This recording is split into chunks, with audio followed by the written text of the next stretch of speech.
St. Kitts and Nevis. Mr. Dinah Richards, Permanent Secretary of Economic Development and Investment. Mr. Kevin Atherton, over on my left, and representing the Ministry of International Trade, Industry, Commerce, and Consumer Affairs is Mr. Quealy, Paul Quealy.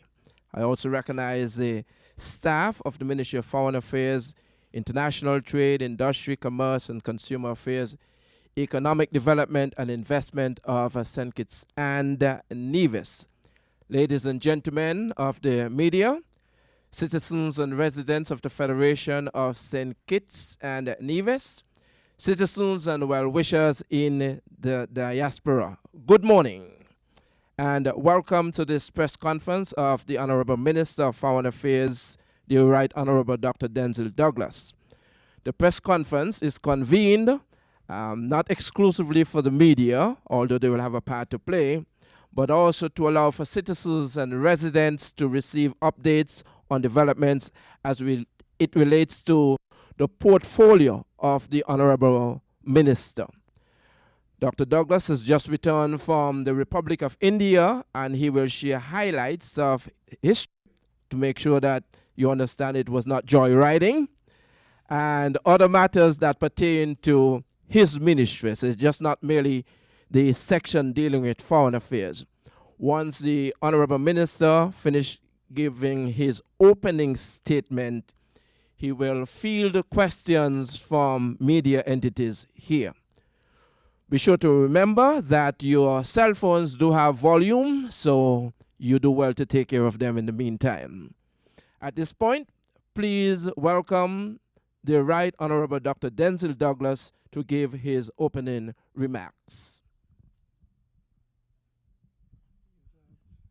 Thank you, Mr. Penny, officer in charge at this moment of the Ministry of Foreign Affairs.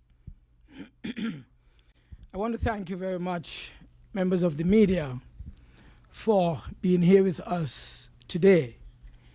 In fact, this might very well be the first full press conference of the entire ministry, as you've heard.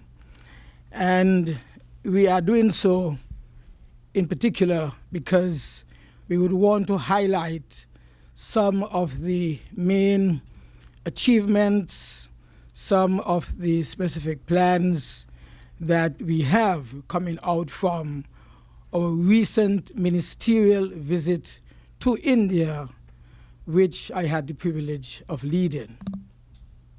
So I speak to you this morning mainly because the Ministry of Foreign Affairs has successfully diversified its diplomatic relations catalog. That is, maintaining and sustaining long-lasting and robust relationships with our traditional partners, while bolstering new, emerging, and enticing arrangements, engagements as well, with our non-traditional partners. I want to emphasize from the outset that diplomacy is not static. As diplomats or as practitioners, we in the international relations field must be able to assess and strategize quickly, as like everything else, change takes place very quickly. Today, much of the world is really focused on whether Israel and Hamas will agree to a ceasefire. We have seen in recent days the Ukrainian army marching very proudly into Russia, occupying quite a bit of Russian soil. And we are seeing the rise and spread of a deadly variant of the Mpox virus in parts of Africa and suspected cases in other countries. And I'm sure most of you last night, if you're that interested, would have been looking at the National Democratic Convention that is taking place right now as we speak, going into the final day, that is today. The Ministry of Foreign Affairs of St. Kitts and Nevis, it is a relatively small ministry with a limited staff that has been able to follow world issues and provide analysis to the cabinet periodically and at a moment's notice on many occasions. It is the ministry's staff that advises on promising strategies and opportunities that lend to the development of St. Kitts and Nevis in our quest to become the first sustainable island state in this world. In this regard, the ministry has a pivotal role to play in achieving this particular goal. Hence, the ministry is engaged in the international arena in seeking to broaden the Federation's diplomatic footprint. You have heard this administration say time and time again that we want to secure embassies in the Republic of Ireland and in the Kingdom of Saudi Arabia. We also want to establish a High Commission in India. And to seek these, we have already begun the process. We are keen to strategically place special envoys and honorary consuls across the world, as well as and have them specifically purposed.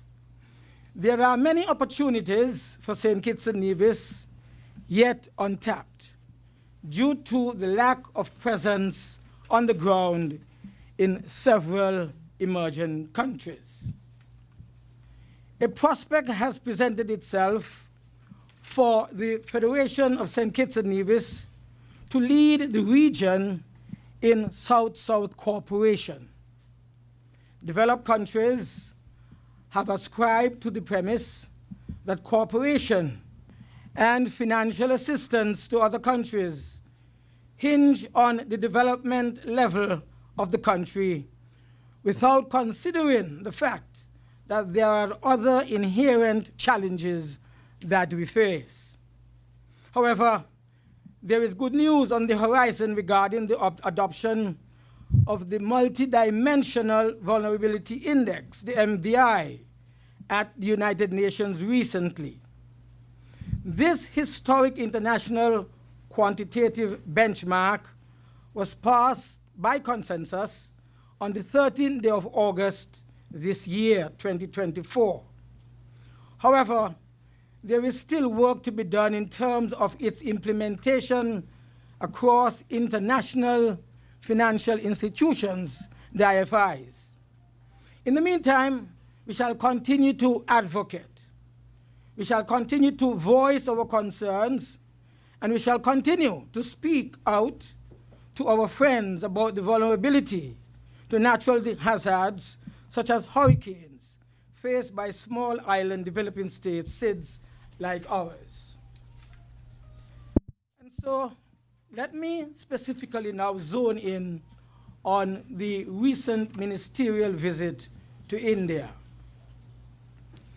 We have just returned from the Republic of India, where I engaged high-level officials and explored several opportunities in which our countries can work together to advance the causes of both nations.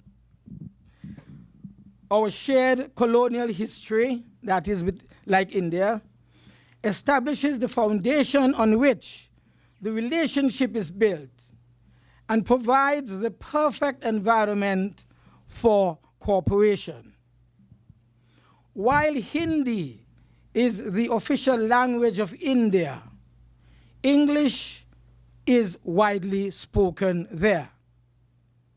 We also share similar institutional structures, and so it lends to a familiarity of sorts as we cooperate more deeply with each other.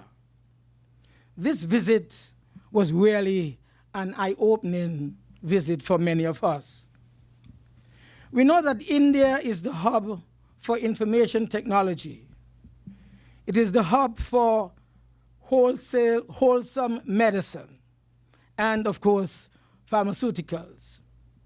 However, tourism, agriculture, renewable energy, and shipbuilding are growing sectors in which St. Kitts and Nevis can, of course, benefit.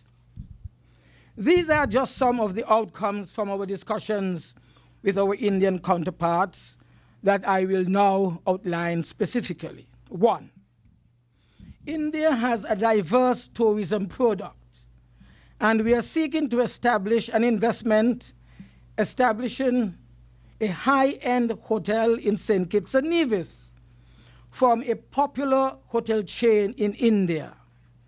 We want to bring an international brand of India here in St. Kitts and Nevis, specifically catering to high net worth travelers from India.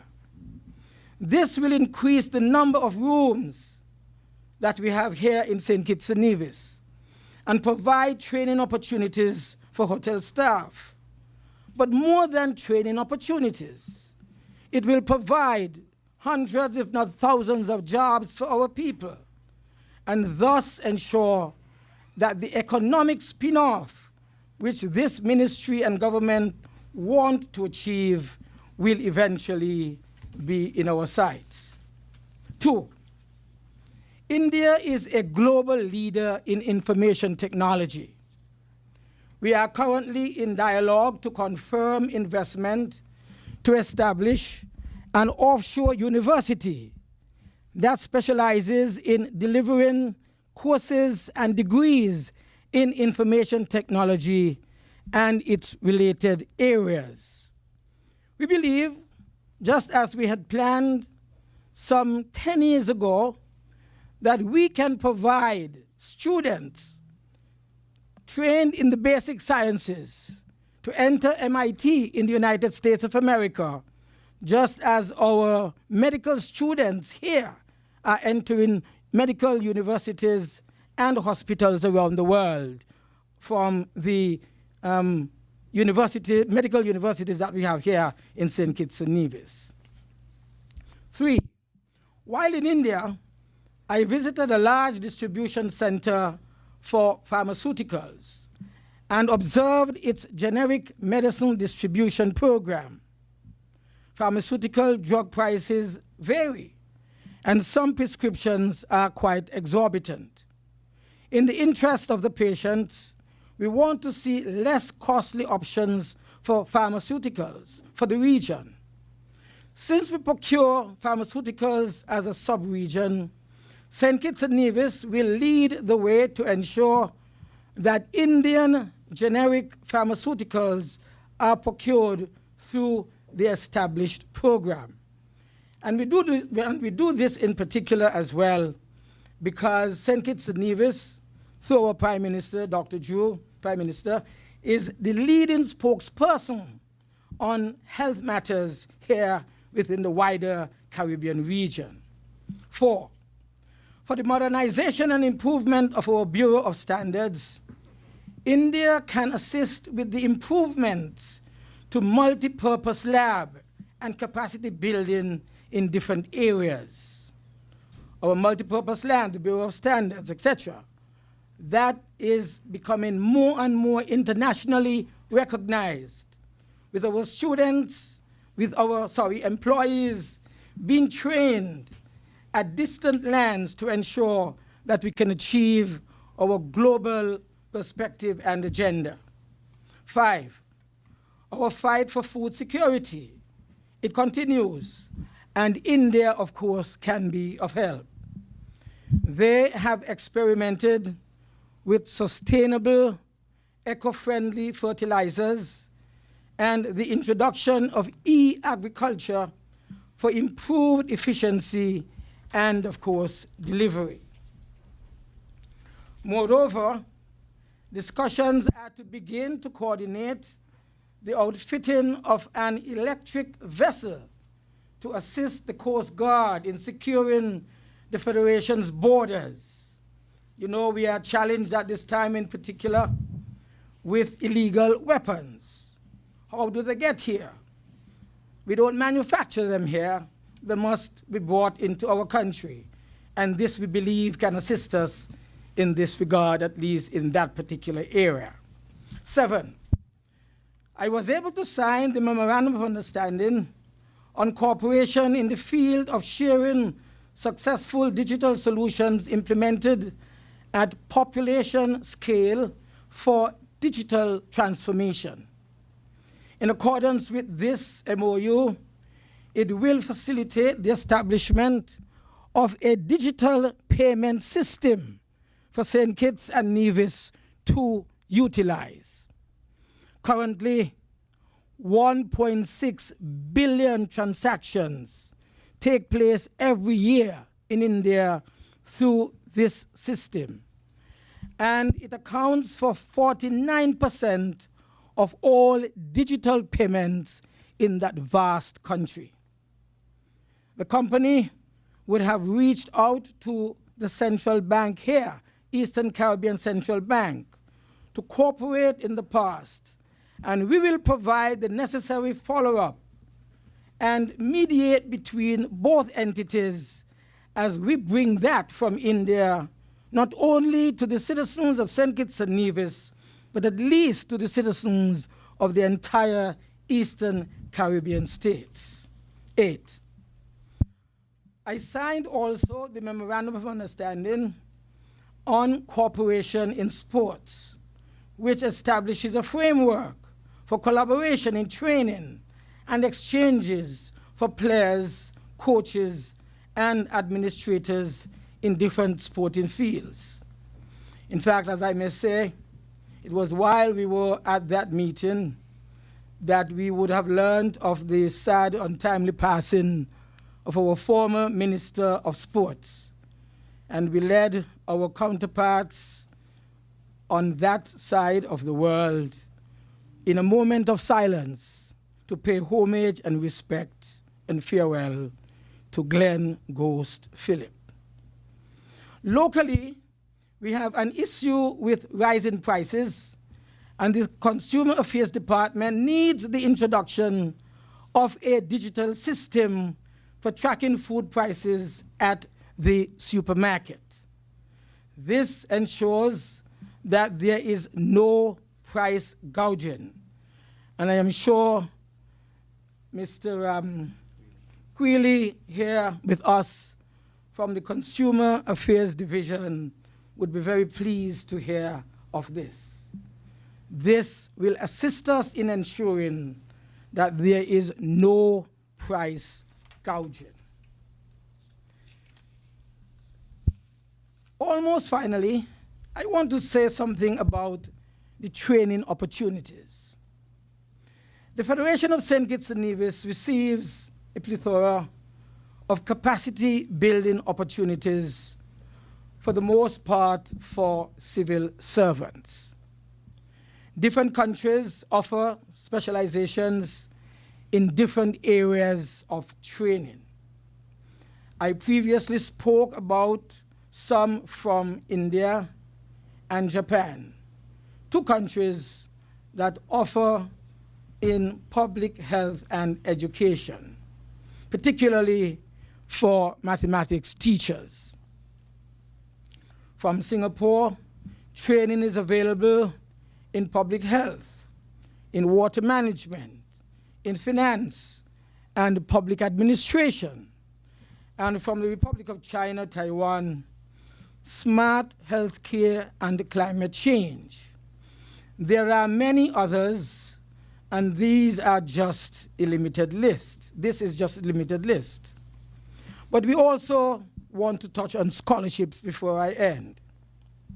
Finally, allow me to congratulate the students that have been accepted this year for government scholarships.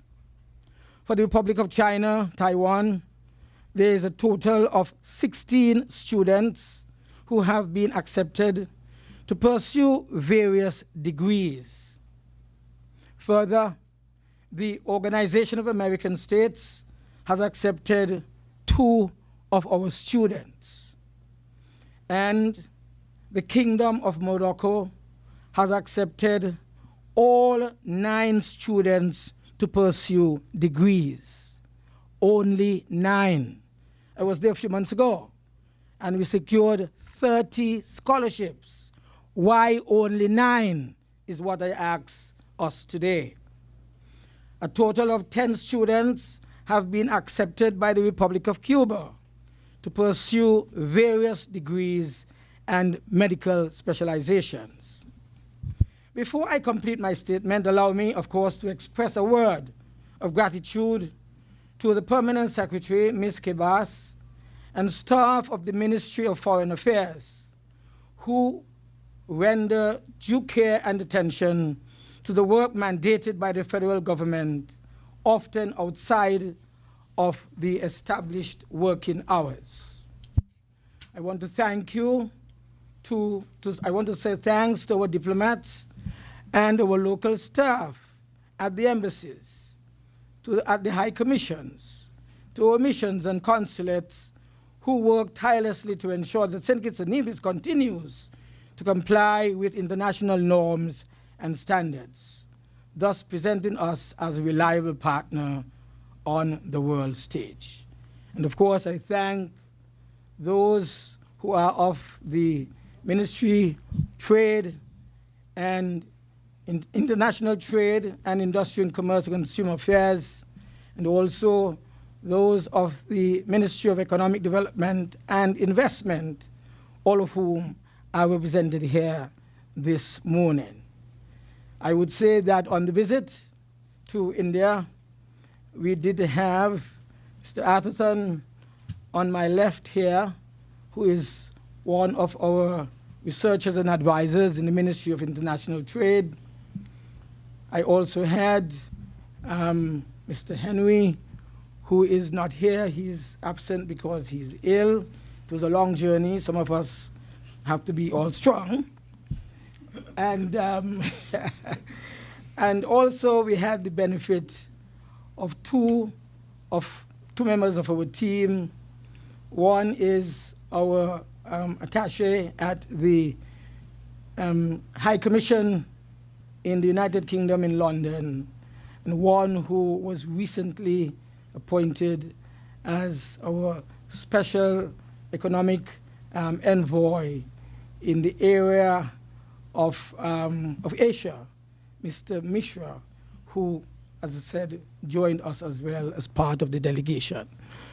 I want to stop here and rest my voice and give others the opportunity to answer some of your questions. But before I do so, I want to recognize in our presence the distinguished Deputy Prime Minister, the Honorable Dr. Jeffrey Hanley, who is also the representative for constituency number 1. I dare not call out his portfolios because it will take 5 minutes. And so I turn over the mic now to the members of the press. Thank you. Thank you, Honorable Minister, for your insightful opening remarks touching on scholarships and matters pertaining to health, investments, the opportunities that we have, and the training that's available, IT, and border security. And having said that, we are indeed grateful that the media entities are here, and we're going to open the floor now. We ask that when you know the usual drill, when you ask your questions, you identify yourself as well as your media house or the entity which you represent. So the floor is now open for questions.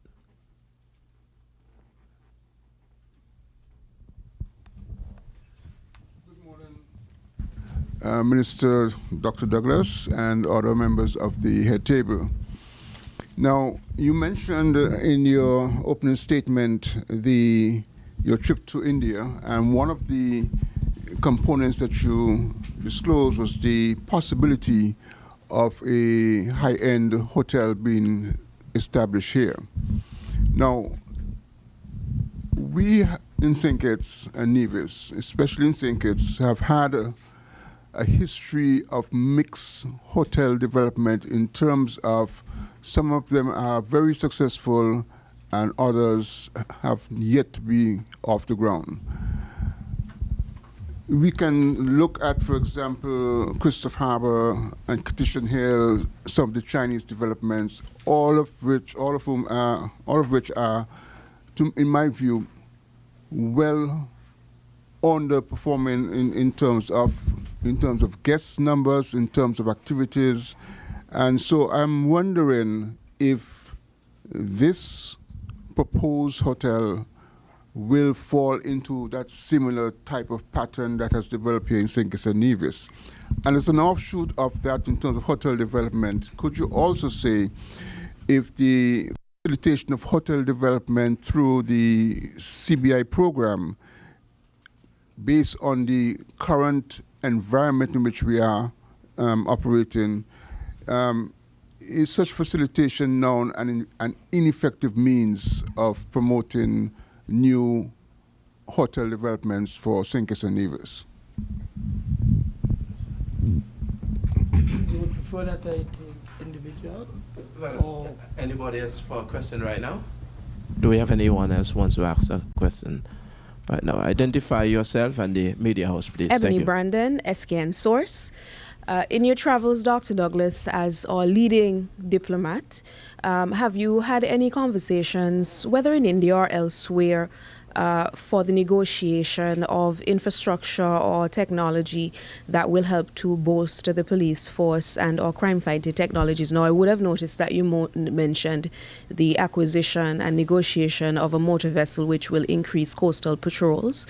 I also know that there has been negotiation for infrastructure that will bolster our legal system and its ability to research case law and that sort of thing. So with the present situation we are dealing with here in St. Kitts and Nevis, no need to belabor that. We all know what it is. Have you done anything that will help the police force and crime-fighting mechanisms? Thank you. Sorry. One more, yes, Yes. for the time being, yes.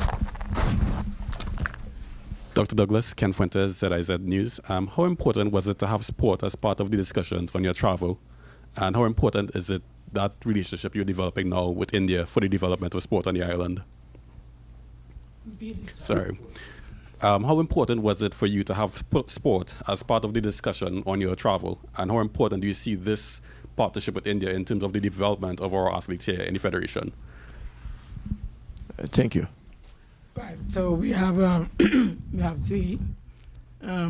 Three, yes. Mr. Bat mentioned the underperformance of the hotels. I think we are really still on the mend from COVID. The recent statistics that we have demonstrate that we are building back up to where we were before COVID, not only in terms of hotel tourism, but also in terms of the cruise tourism.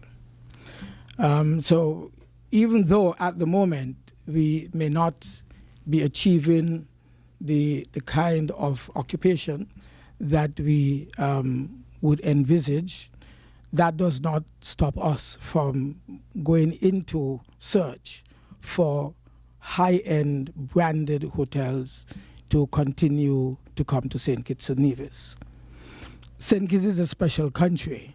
It is small, but at the same time, it is near perfect. As a result of that, it has attracted what we describe as high net worth, wealthy individuals. My own experience in India and the discussions that I would have had after staying at one or two high branded hotels, they were willing to engage in discussions pertaining to their brand coming to St. Kitts and Nevis. And it is a brand that, as I said, attracts very high net worth individuals. Spa, villa, and a main hotel as well. They're looking for about 300 to 400 acres of land, and we are in search of this. in both St. Kitts and Nevis and in both the Bastia area, the Southeast Peninsula area, and of course, the northwestern part of the island, which is called, the best part, which is called Capistair, and which we have, of course, as you know, the Whitegate development lands. So we are looking, and very quickly, we would be able to ask them to visit and look at the various sites that we have. They're looking for beach sites in particular, and we have some beautiful beach sites here in St. Kitts and Nevis. So we will continue to do that. Of course, the initiatives of the government to bring in more tourists, that's what we are pursuing. Airlift, of course, has been one of the challenges, and you would recognize that in recent times, the Minister of Tourism, the distinguished Minister of Tourism, has been working tremendously hard to bring new airlift, new flights to St. Kitts and Nevis. JetBlue is one of those that came in after COVID, and we have two others which at the moment are beginning to resurface and establish themselves. We are hoping that with this brand, then we would have also increased airlift, and there's no question as to whether this hotel and others would be fully occupied. I want to also emphasize that, and I tie in this question back with the one I just had pertaining to the CBI. The CBI, of course, has been the driver for our tourism development over the years. We took a deliberate decision back in 2004 to close the sugar industry and to replace it with a services economy led in particular by hotel, information, technology, international finances, etc. We have done well with the CBI to achieve this. It has brought in the Park Hyatt, it brought in the Marriott, and I'm sure there are several other developments on Nevis, villa types of developments, which also are as a result of the CBI. At the moment, however, the CBI is under review. You would know that recently we have restructured it so that it is no longer under the direct ministerial control as of the minister, but it is now more of a statutory corporation. Still, of course, will have some minister in charge of it. But this is to ensure that although over the last maybe few months, maybe a year, we have seen a dip in the proceeds, which is reflected, of course, in our revenue from the CBI, we are certain that the CBI will rise again. After all, a lot of the players who performed to make it platinum, gold, are still around. And we will rely, I hope, on them to bring it back to where it was. The matter of the police and security, we specifically engaged in there on a project that was started a few months ago, where our Coast Guard had been in discussions with India pertaining to patrol boats. What is, I think, is different is that instead of using now only the diesel fuel patrol boats, they are now offering an electric boat, which will provide additional services for security of our borders. But the high tech, remember India is high tech. We believe that one of the ways by which we can improve our services in protection of our citizens and in preventing crime is using technology, high technology. We spoke many, many years ago about the cameras, the extent to which we have achieved this as a country and as Ministry of National Security, I'm not certain. But that has to continue to be on the agenda.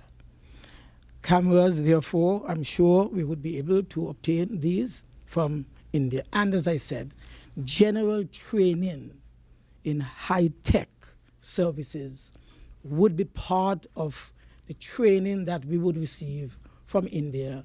And we just simply need to say to them, in what area of training would you want us to use high-tech high-tech training facility?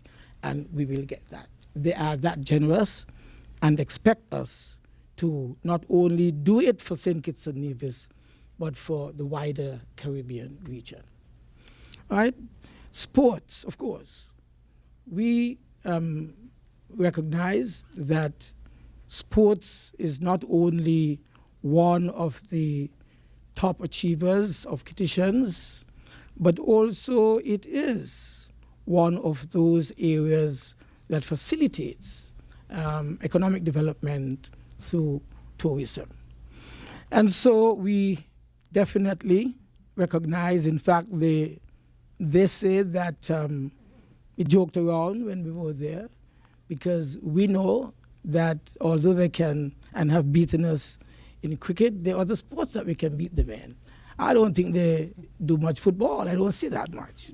And so we can teach them the game of football to some extent. And in cricket, we believe that we are good. And we need simply to learn a little more from India, and we will get just as good to dominate as we did in the past, of course, the West Indies cricket team. Okay? So all that is part of it. Douglas, Sorry, good morning. thank you. Mr. Aber, yes. Yeah, Germany Abel here, SKN Vice. A couple of questions, but I want to follow up firstly with a comment you made regarding the hotel, the high-end hotel. Yeah. Are you saying that they're catering or looking for beachside areas to construct that hotel?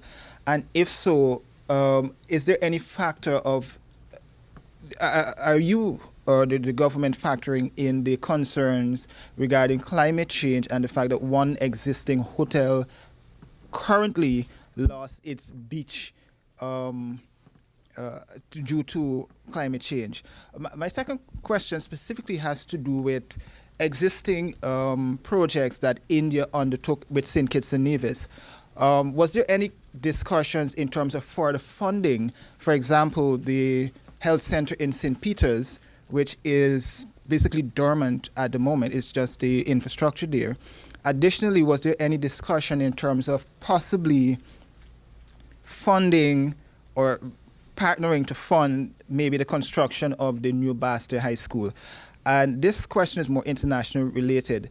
One of your closest allies right now, the government, and by extension, the Ministry of Foreign Affairs has not necessarily commented on this.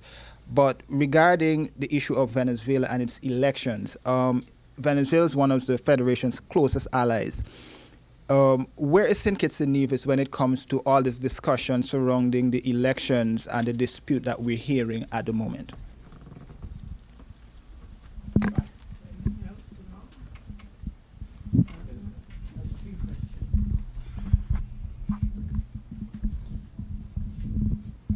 Dr. Douglas, well, first of all, I think I may not have identified myself as Glenn Barrett from SK Newsline. You did mention in your introduction as well something about St. Kitts and Nevis in a good position to lead in South-South cooperation. Could you explain what you mean and what shape and form is it likely to take?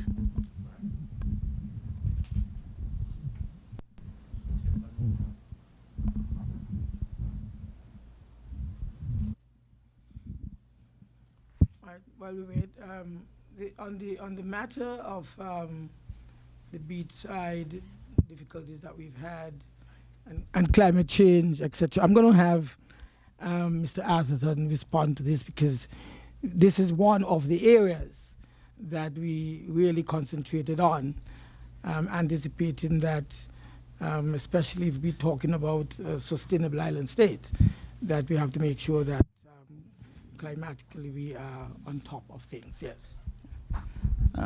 Thank you. Abel. Sorry about that for massacring your name.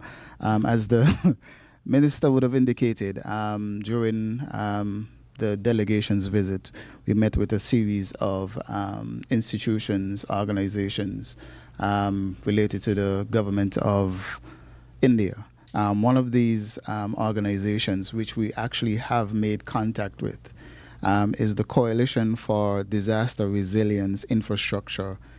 The abbreviation is CDRI. They have right now a call out for projects funding.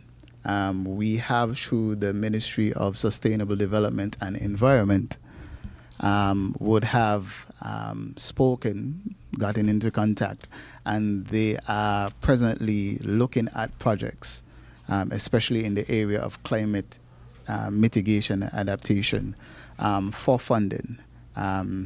So hopefully that would address some of the issues that you would have indicated.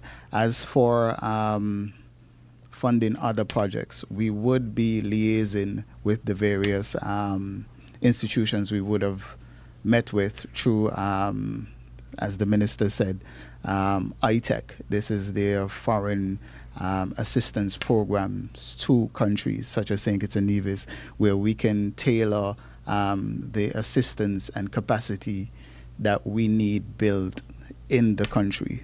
So it's a matter of persons, ministries, indicating where they have capacity deficiencies, to let the Foreign Affairs Department know, and we, through the Ministry of Foreign Affairs, reach out to India and have something tailored to meet these needs.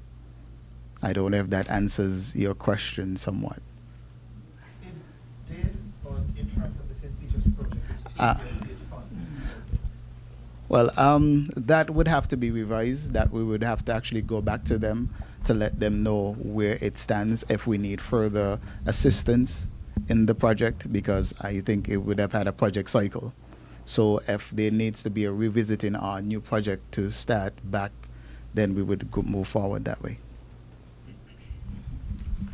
Right. On St. Peter's Health Center, that's a project that, from my recollection, India did in fact offer some support. I don't know if you heard about that, which is why you asked that question.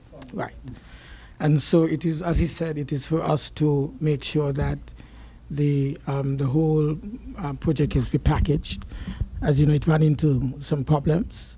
As a result of those problems, it was halted. And India is one of the countries, if I recall, would have moved forward to assist as one of its grants in order to facilitate the development in St. Kitts and Nevis. So I will seek update on that, myself not updated, but I know that India was one of the countries that had indicated its interest in supporting. But also, we have also brought to India's attention another infrastructural project. I don't want to say too much about it now because it is in its embryonic stage, and you don't want to do anything to the embryo as it is still growing, and so you are careful. And so, but you will hear more about it as time comes. But there is an infrastructural project that was specifically discussed, and we will have some more discussions on that later on. You also mentioned India helping with the Bastia High School. I think Bastia High School is already an identified project. I think financing sourcing has been already identified. If the deputy, who is the Minister of Education, was not a guest here, I would have engaged him, but I won't.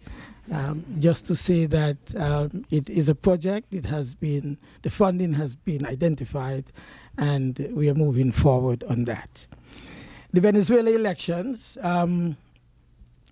The situation, of course, is being dealt with at a high diplomatic level.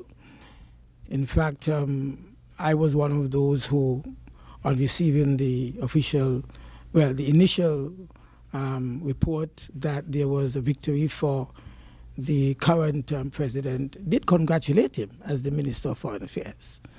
But of course, it seems as though there are questions that have been raised afterwards. And we are engaged at the highest level with our colleagues, both at the Organization of American States, although Venezuela is no longer a member of the Organization of American States, because back, I think, in 2019, they withdrew from being a member. But the OAS and our representative there, Ambassador Henry Martin, and the alternate ambassador there, who is a permanent representative, I should say, who is Abdullah Skerrit, both of them are working on that particular matter with our Caribbean and other colleagues from the Americas. So CARICOM also is engaged. The OECS was engaged as well, and at the moment a number of positions had been put forward. A number of them have not been supported by the bodies, neither the hemispheric nor the international body at the UN. And so the matter still remains in limbo. I think the president, if I'm not mistaken, has already asked the constitutional body, that judicial body that is, that sees into election practices. That body, I believe, has already been triggered to look at the situation. And so St. Kitts and Nevis awaits the decision that will take. So we are all hoping that the country will settle down. We abhor, of course, any form of violence that has been perpetrated as a result of the uncertainty in the country. And we join our counterparts and ask that there be peace and calm in Venezuela at this time. You're right, Venezuela is a very strong ally of St. Kitts and Nevis. We respect that friendship, and we would hope at the end of the day that whatever is the outcome of the decisions at the various levels of intervention, that it would redound to a consolidation of the democratic process and the advancement of the lives of the people of Venezuela. South-South cooperation, right. I'm glad you asked that. St. Kitts and Nevis is the smallest independent country. And it has been doing business with the largest undeveloped country with a potential to become first world in the next few years. That's India. Population-wise and landmass size. We are at almost two different ends. We have been very lucky to reach out in the way that we have and receive recognition. We are known in India, well known. And so it is for us to use that visit that we had to consolidate the relationship that we have with India and the relationship with India and the rest of the Caribbean and possibly the Americas. You see, India at the moment is a member of G20. That gives India a voice in theaters around the world where we do not have a voice, and we may never get a voice. But if India's voice is there, and we are closely related and working with India, and India understands the challenges that we face as a small country, then we will get to where we want to get, even though we are not present.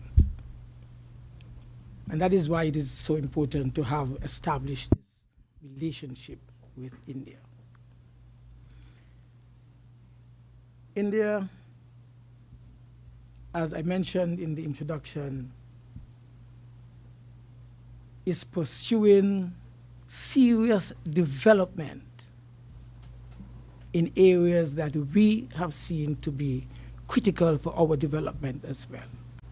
Pharmaceuticals, for example.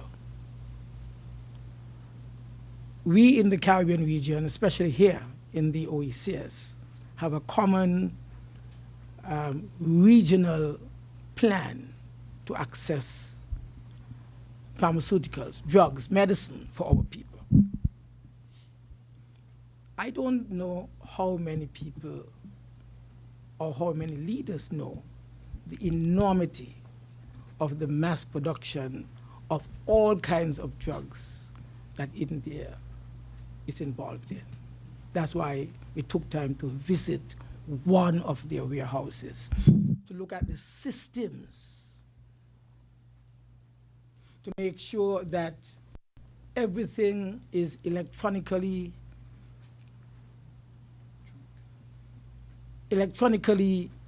controlled. And there's no opportunity for us to receive, for example, expired drugs and so forth, which is one of the problems that we face. Sorry. And so by looking at that, we have come back and we are saying to the Eastern Caribbean Pharmaceutical Center that we should establish deeper and better relationship with India in this particular area. I'm a diabetic, as you know, I guess.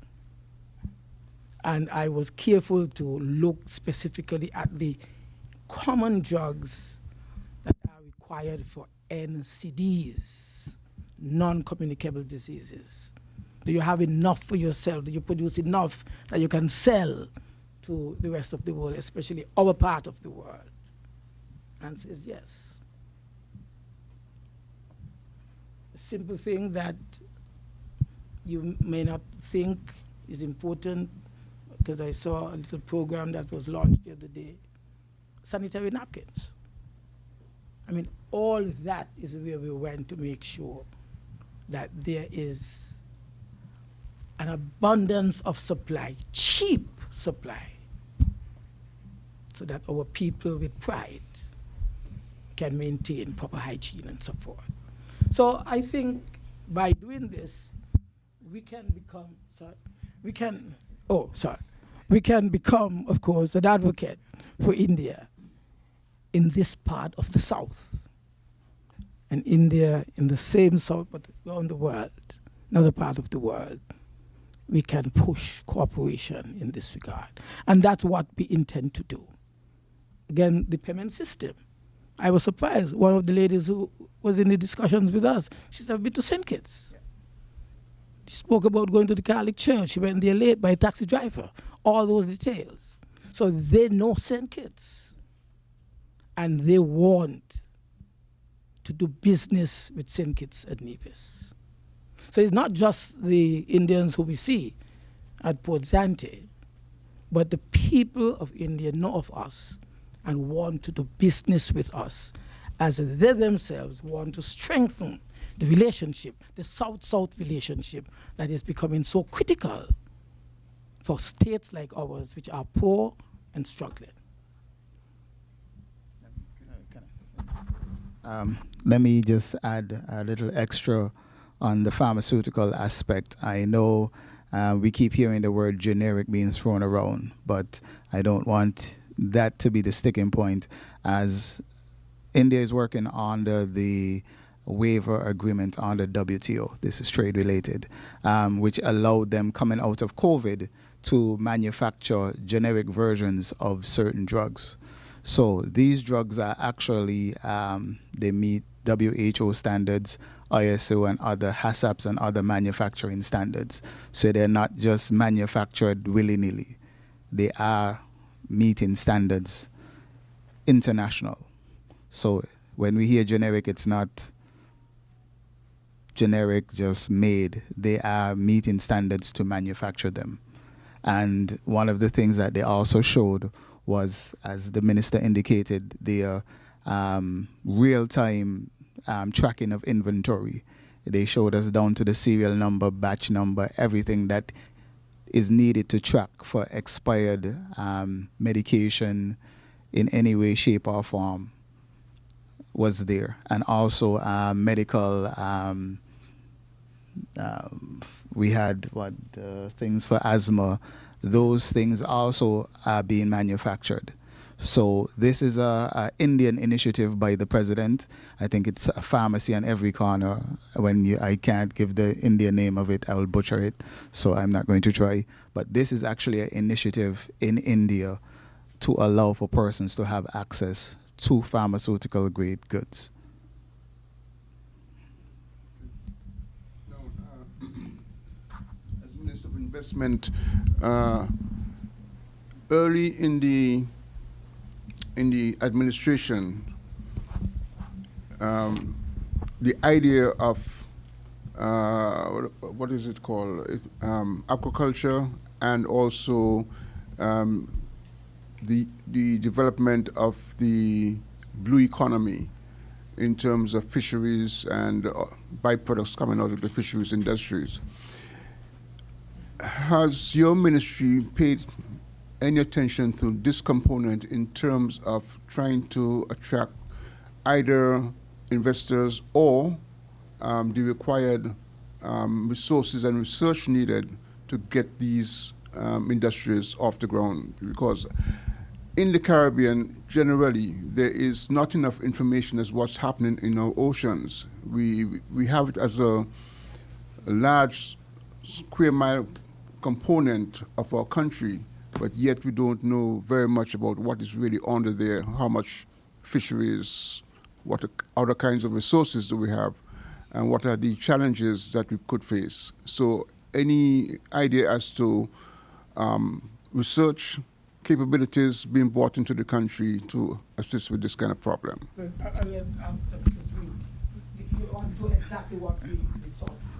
Okay, thank you, Mr. Bat, for that question. I'm going to have to do both the trade part and the visit. As you spoke to fisheries and fisheries-related matters, presently St. Kitts and Nevis is going through the adaptation of the Fisheries Subsidies Agreement that looks at subsidies globally towards fishing, both illegal and legal fishing, to try to curb that. Some of the components in the agreement also looks at stockpiling, basically fish stocks. Hopefully, there is also the regional organization. I am seeing the acronym, but I cannot say it right now. It's the Marine Resource. It's located, I think, in Belize or Suriname.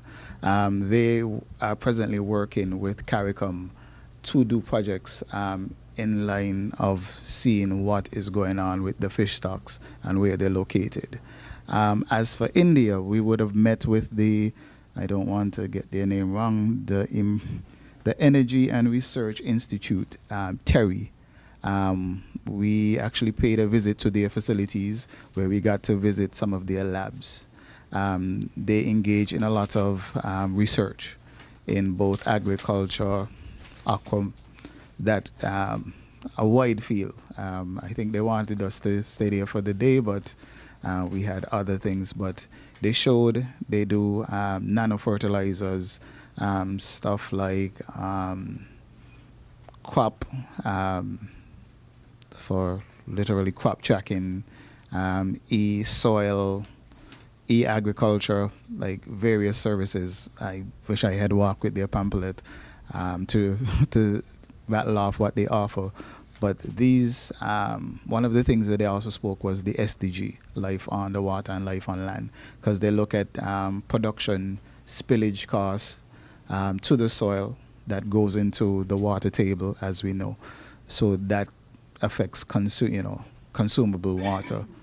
when it comes to wells. And then you have, I think one of the things we also talked about was salinization for water, for clean water purposes. So we would have met with various organizations that are keen to offer assistance, as I would hearken back, but we have to let them know where we want the assistance and where do we want to invest our capital. I don't know if that answers the question. Well, on the question as well of, as you said, desalination and so forth, India, in fact, was again offering its support financially as well as its expertise to the desalination projects that we are pursuing here in St. Kitts and Nevis. They were a little surprised that we actually had launched the project recently in the Newtown area, Bird Rock area, I should say, because they had been asking to assist for some time, they said, in this particular area. But we said, we told them we'll have other opportunities because we intend to have, of course, larger capacity in terms of desalination as we move forward to bring, to solve the water issues that we have here in St. Kitts and Nevis. So they are available, as Mr. Atherton said, to assist us in getting the scientific background, to get the training, to develop the necessary skills, because they have facilities which are doing that for India at this particular time. First-class labs, and they can take as many as 25 overseas students. It's like a campus that has been established specifically to train people from our part of the world into finding solutions for the challenges that we have in food and in water and so forth.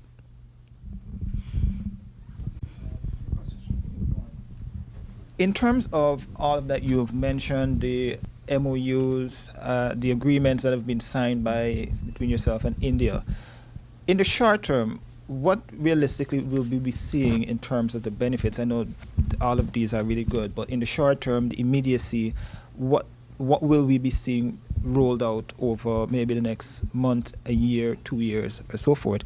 And in terms of the MVI, when is this going to come into effect? It was signed, it was passed last week, and so forth, but realistically, when that is coming into play?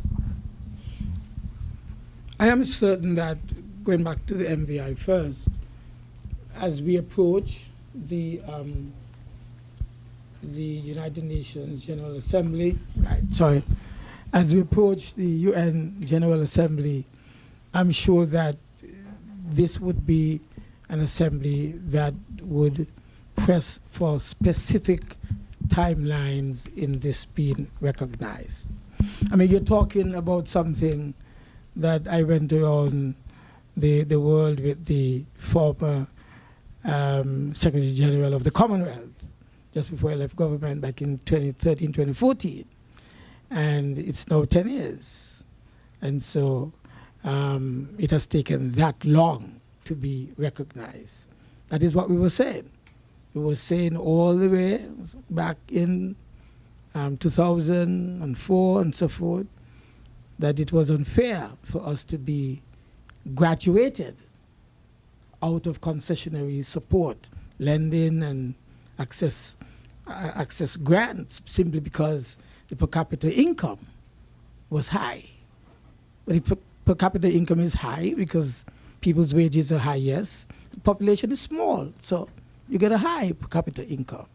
But that does not mean that our countries are not in need, especially after a disaster.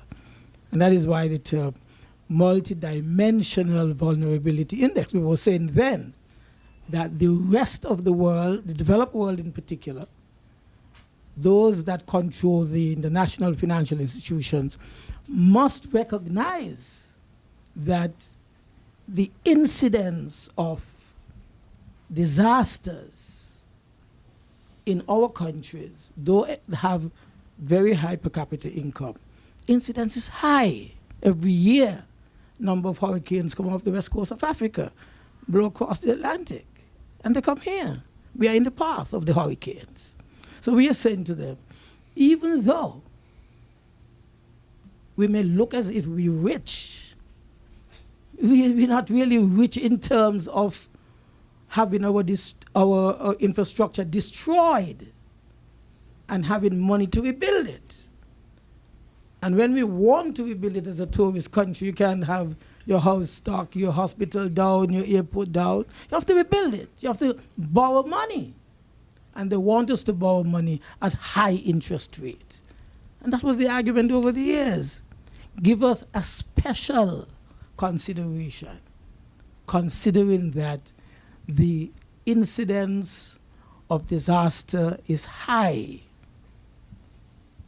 The vulnerability, we are very vulnerable to disasters, to hurricanes, to flooding, and so forth and so forth. So if that incidence to vulnerability or high vulnerability is there, then help us to rebuild or help us to be resilient so that what we have will not get easily destroyed. And so I think we've won a major victory when, as you said 2 weeks ago, the United Nations eventually accepted the concept that not just per capita income must be considered, but the vulnerability of the country to disaster must also be considered. And that is a major development that we've had. So I suspect that we're going to have much more about this. We're going to have, I would think, more access to concessionary support. You mentioned earlier that the Koi Hotel, that is being advertised as a beach hotel. There's no beach. It's disappeared. And so we have already access, though, I must tell you. I want to commend Prime Minister and Dr. Clark. They have already accessed funding, approval for funding, to rebuild the beach there at Koi by putting, as Marriott would have done, breakwater outside on the Atlantic side and preserve the beach, let the sun come back and preserve the beach for our visitors. That's critically important. Okay. To add to, you asked about tangible and hopefully upcoming, as I would have indicated, through sustainable development, there was a call for project. The submission date is the 31st of August. So hopefully, with some projects being submitted to India, we will get some funding, and this hopefully would be announced in November based on the communication between the ministries and the organization, if a project is selected. I'd like for a moment to turn attention to consumer affairs issues. The question that I have, well, two-part question really. First is with relation to the fact that you mentioned price gouging, which is an issue, but it tends to be circumstance specific. There is an event which occurs and people try to capitalize on that. I think the greater issue for most ordinary people is the fact that although some items are in fact price controlled, there are others which are not. And so you will find that, for instance, and I think it's most observable in the country areas, whereas a cost might be relatively low in the Bastille area, when one goes into the countryside, that price goes up exponentially. What is being done to address that issue? Because it's really nothing new. Also, in respect of services, which are less so price controlled, controlling those things. None of us can control inflation, but then I think inflation gives some unscrupulous business owners license. They take liberty with license to jump up the prices on their services. Rent is one of these things which we say ordinary people complain about a lot. Now, with the influx of students, one of the issues we've known for well over a decade or more is that prices for rent have gone up. Ordinary people tend to suffer for this because then formerly modest housing becomes very expensive. And not everybody's in a position, as much as the government has assisted, to afford a mortgage. So in all those areas, what is the Consumer Affairs Division doing to protect vulnerable persons who are affected by those issues? The other one really has to do with what I consider a positive, more local manufacturers of products and so on. However, what we're not seeing that I know I would love to see is, for example, nutrition labels on items that are consumables. Skincare products, for example, to know that they have been tested by the Bureau of Standards, and so we can have some confidence in supporting local businesses. I'd love if you could touch on those areas for me, please. Right here. New legislation. Yes, good morning. As the minister mentioned earlier about price gouging, that is something that the department has been hearing for quite a while, but we have not actually observed that in the market. Persons are under the perception that the Consumer Affairs Department controls all food prices, even though you mentioned, it's not all. Other persons seem to think that it is also. I would use this opportunity to outline what it is in the food basket.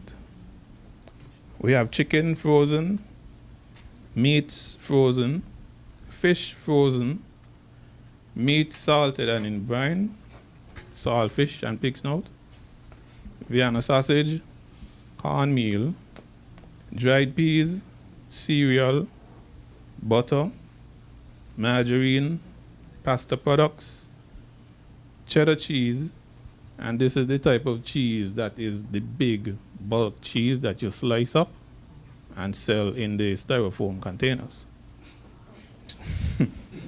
So it is not all cheese within the supermarket. Pan cheese, as my colleague here is saying, pan cheese. Sardines, tuna, and fish, fresh fruits and vegetables, toothpaste, lard and substitutes, cooking oil, rice, which is bagged out from the big 100-pound bag, so it is not all rice in the supermarket, medicated soap, powdered detergent, and disposable diapers for adults and children. All right. In terms of services, before I move on to that, the markup for these items is 20% for dry goods, 25% for frozen goods. When these items land at the port, once the landed cost is derived, they apply these markups to these items. When they go into the rural areas now, after they purchase these items from the wholesaler, they are allowed to apply the same markup percentage to these items. So that is why you're going to see a difference in price in the Bastia area as opposed to the rural areas. And they also have to account for transportation costs. So all of these things go into the end price. And my advice would be, if you think you can get it cheaper in the Bastia area, well, purchase it there and take it to your residents in the rural area. I'm not trying to stop persons from purchasing at their local shops, but you have to do what is best for your pocket. Right? In terms of services, it's kind of difficult to try and say you're going to try and control someone's price for their services. The only thing that can control the price is the market. And if you can get that service done elsewhere, cheaper, you should venture over there as well.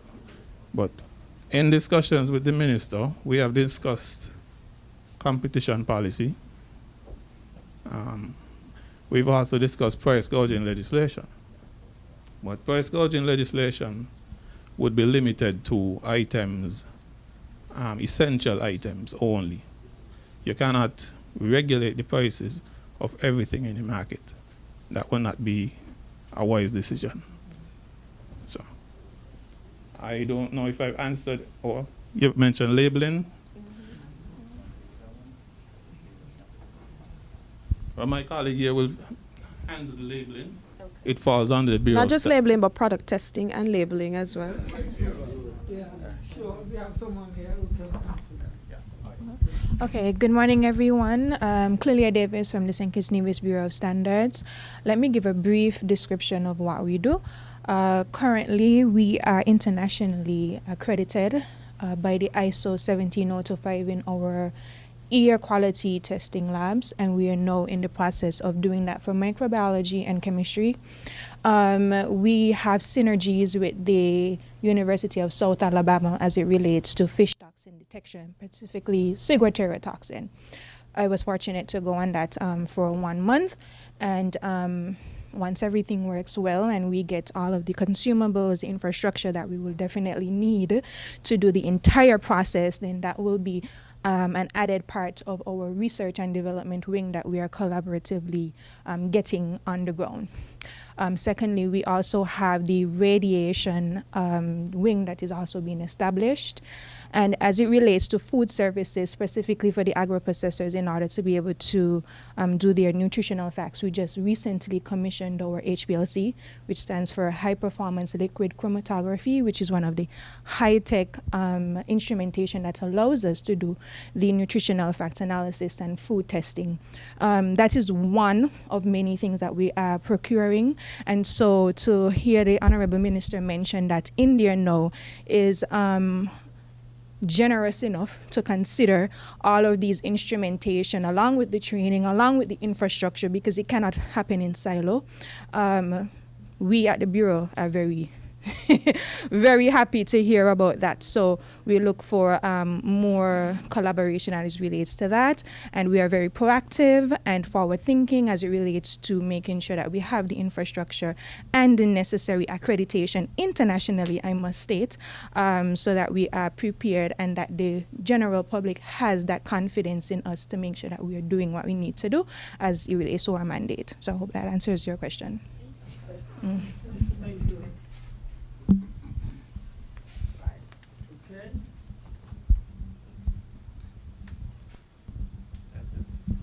All right. And somebody else has a question before? Yes, the microphone to Mr. Bad. He would. Anybody else have a question? Now, the industrial site. I remember early in the administration, again, Dr. Douglas, you indicated to us that you would be making a tremendous amount of effort to stimulate activity at the industrial site.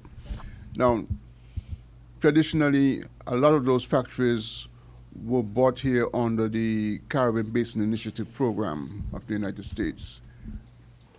Global economic influences have changed that. A lot of companies are now investing in China.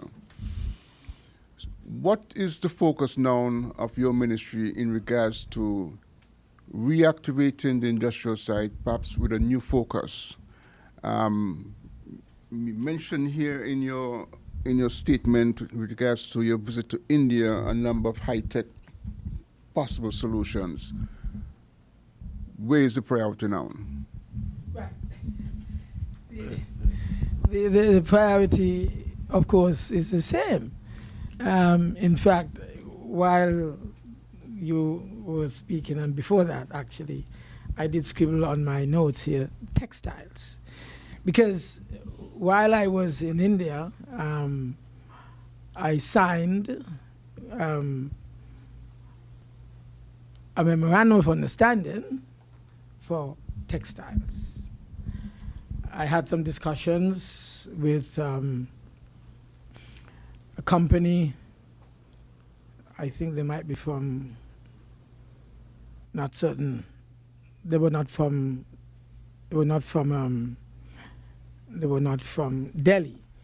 He had heard that I was coming, and there was someone whom I knew back in Dubai, and when I was in opposition, I met that person, and he was an unofficial advisor to me, so he was able to bring that gentleman to Delhi with him to meet with me, and so we had some discussions. I actually signed a memorandum of understanding. I have not mentioned it officially because it needs to be looked at. So there's a provisional signature that has been attached, has to be looked at by the government, legal department, but it is to have a major textile factory here. And I'm glad you mentioned that, because I should inform you that maybe within the next 3 or so months, we would have the St. Kitts Brush Company closing permanently, and that would put maybe about close to 50 people out of work. And so that's why I was so anxious to see if I can find a factory or two that would be able to replace those which we have lost and that which we are about to lose. So that is going to happen. I'm almost certain it will happen. And strange enough, on my way to India, I had a few days. I left early and spent a few days in Dubai. And I was able to have the ambassador there arrange for at least 2 meetings I had again. These were persons from Pakistan who again are in the textile industry and wanted to know how feasible it was for them to begin to produce out of St. Kitts and Nevis. This is because Pakistan is undergoing, I understand at this time, tremendous challenges in energy. And so a lot of the textile factories are closing. And so I met 2 potential investors in the textile business in Dubai, but they are from Pakistan. And as I said, in India itself, there is, I think it was from Mumbai. I'm not certain if it was in Mumbai he was from, but he came and spent a few days while I was there to discuss. And as I said, I do have a memorandum of understanding which we will perfect, and then he will be coming here within the next month or 2 to look at the country and look at the site, look at the factory shells that we have to see what we can do. So our focus is still on that. I must also say that with regard to, we have also a group coming out of Cyprus that has an interest in developing some electronic component parts using this time, though, the CBI program. And let me say that those I have just mentioned did not even mention the CBI. They want to do it on their own because they have established factories that they're running now. But that was going to be based, this what I'm telling you, electronic parts, that is based on the CBI program. In other words, using the CBI program, not just to get into hotels and so forth, but into high tech. And so that is one of the new thrust that we are going to move into, having restructured the CBI program and knowing that the manufacturing sector, that is the factories, are now moving away from what they were to what we would want them to be in terms of our future development as a country. So we haven't forgotten the manufacturing sector at all. In fact, we are very concerned, as I said, because of the pending closure of the brush company. We must find replacement almost now. Thank you. Thank you, Minister. I believe that's it. Anyone else wants to ask a final question? If not, okay, I see no hands. So we want to thank the Honorable Minister of Foreign Affairs, International Trade, Industry, Commerce and Consumer Affairs, Economic Development and Investment for convening this press conference. It's a reminder that we are working feverishly with each other to advance the work of the government of St. Kitts and Nevis on behalf of the people of St. Kitts and Nevis. And in particular, the foreign affairs aspect, we are very much involved in advancing the country's agenda.